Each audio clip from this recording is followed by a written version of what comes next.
एक वो दौर था जब पति भाभी को आवाज लगाकर अपने घर आने की खबर पत्नी को देता था।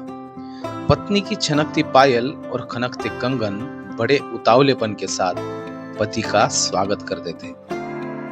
बाबूजी की बातों का हाँ बाबूजी, जी बाबूजी के अलावा जवाब नहीं होता था। आज बेटा बाप से बड़ा हो गया, रिश्तों का केवल नाम रह गया। ये समय समय की नहीं, समझ समझ की बात है।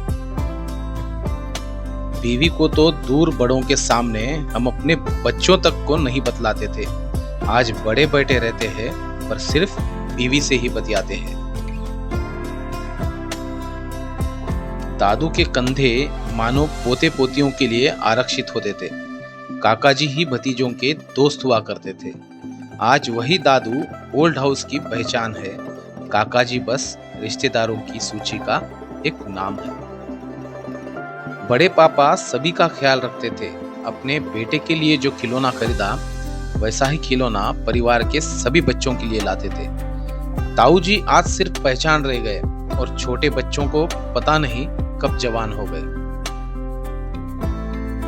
दादी जब बिलोना करती थी, बेटों को भले ही छाछ दे पर मक्खन तो वो केवल पोतों में ही बांटती थी। दादी के बिलोने ने पोते की आस छोड़ दी क्योंकि पोतों ने अपनी राह अलग मोड़ दी। राखी पर बुआ जी आती थी, घर में नहीं मोहल्ले में फूफा जी को चाय नाश्ते पर बुलाती थी। अब बुआ जी बस दादा दादी के बीमार होने पर ही आते हैं। किसी और को उनसे मतलब नहीं। चुपचाप नयन नीर बरसाकर वो भी चली जाती है। शायद मेरे शब्दों का कोई महत्व ना हो, पर कोशिश करना इस भीड़ में खुद को पहचानने की कि हम जिंदा है या बस जी रहे हैं। ये समय समय की नहीं, समझ समझ की बात है। अंग्रेजी ने अपना स्वांग रचा दिया।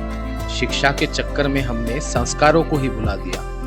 बालक की प्रथम पाठशाला परिवार पर पहला शिक्षक उसकी माँ होती थी।